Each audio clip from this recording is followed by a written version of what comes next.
Okay, so what I wanted to do was just showcase one of the ideas that we talked about, that that game plan situation. And so I'm going to go ahead and also supply you guys with this as well. But as far as like my template, but just to show you how I would want you guys to fill it out. So this is just a Google Doc. Before I used to use an Excel spreadsheet, and it worked out really well as well. But I really like the fact that it's a Google spreadsheet. One, because I can share it with my students or my coach. So if I was a student, the ability to be able to share it with my coach, and as a coach, what I like is in one folder on Google Drive, I have pretty much all my students' game plans that are competing, anyways. So, and if somebody that wasn't competing wanted to share theirs as well, by all means, I would want to have it in there as well. So, how you would do this would be essentially go through all these and just fill out your favorite takedown, your second favorite takedown, your third favorite takedown, and really the ones that would be the highest percentage in your opinion.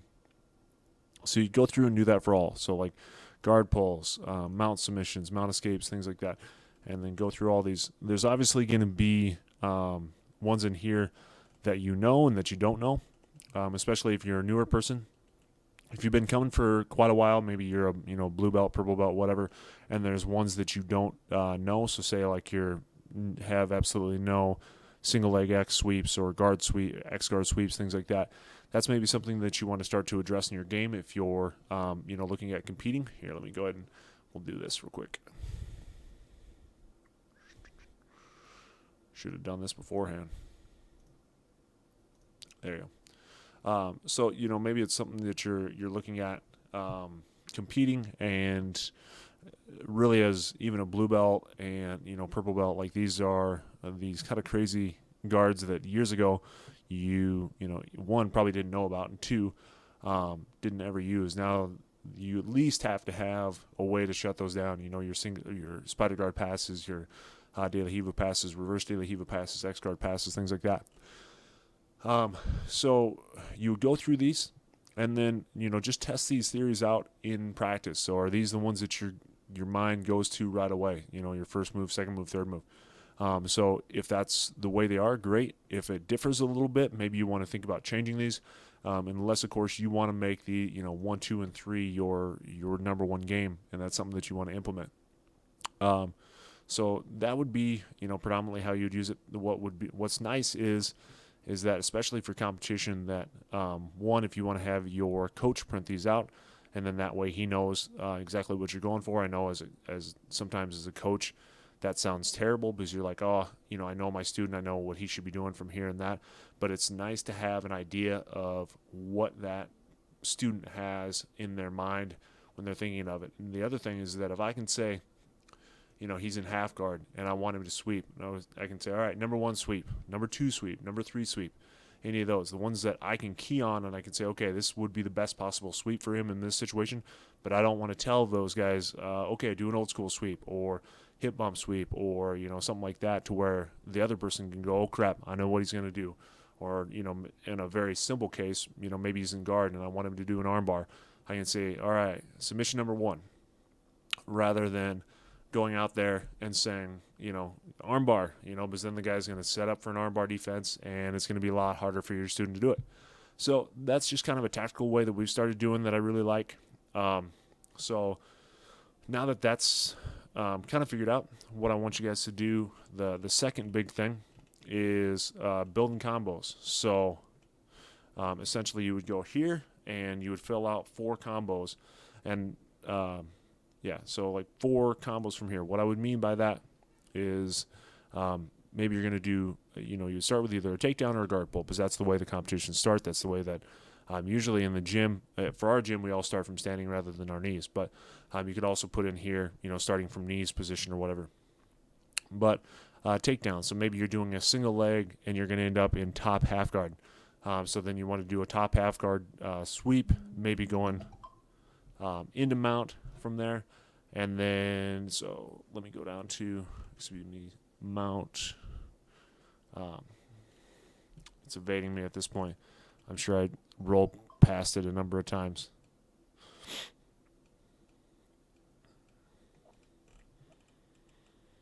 But anyways, if I can't find it on there, which I know there we go. It's all the way up here. That's why.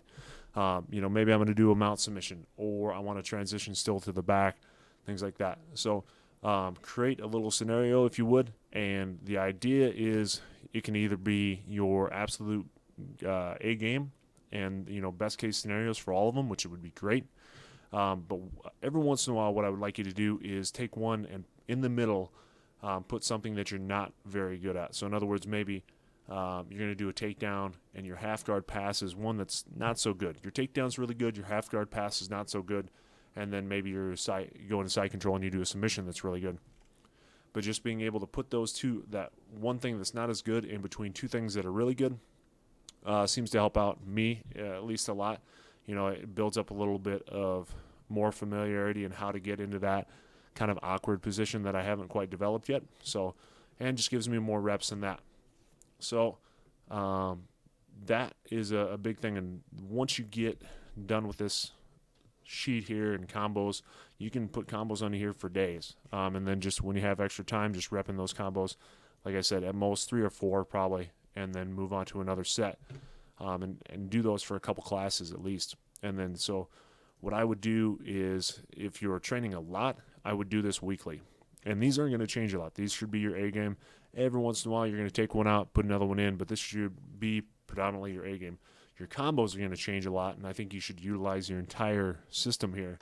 But your A game pretty much should stay the same. So if you're a novice or if you're not training very much, I would say make this a monthly thing. If you're training a lot and you're competing a lot, I would make this a weekly thing, just to continue your progression and then look back on it as well. The other big thing is, if you're brand new, a lot of these are going to be completely new to you, never heard of them. That's fine. The idea is that not that you fill up the entire thing. And also, this should remain the same. It shouldn't be, okay, this week I'm doing these 4 takedowns, and then I'm doing, the next week I'm going to do another 4 takedowns. You put, I have other people that put things in here that's saying, possible additions. And so what that is you have all these, but maybe you're going to have a takedown over here on this side that says, I want to try this one just to see if it's going to fit in my A game. If it does, great, boom, I put it in there and I take something else out. But try not to mess with this too terribly much once you have it all set up. I think that's pretty much it for kind of explaining these. It's kind of self-explanatory, but a lot of times people don't take the time to do it. But I will say this, that especially for tournaments, the anxiety goes way down, in my opinion, if you've taken time to really think out beforehand what moves you're going to be doing in competition compared to getting there and not knowing. So then you get into half guard or guard and you're like, oh crap, I can do this, this, and this. And rather than saying, okay, I'm going to try number 1. All right, number 1 doesn't work, try number 2. That doesn't work, number 3. And then for the competition team, what I want people doing as well is taking these things. Sorry, I guess I had some more stuff to say. These things, once it's all developed, and then and you'll see some of this out there, the action reaction stuff. We've been doing that for a while. I really like that as well. Where you're trying a daily Hiva sweep, maybe you're a submission from here, and the person that you're training with resists a little bit more than normal, and you just get different reactions from other folks and see what you would do differently in that case. So you don't necessarily have to write it down, but just, okay, if this guy bases backwards, I know on this particular sweep I'm going to do this or that. So just something to think about. Hopefully that was good information for you, and I will try to get a copy out with this video.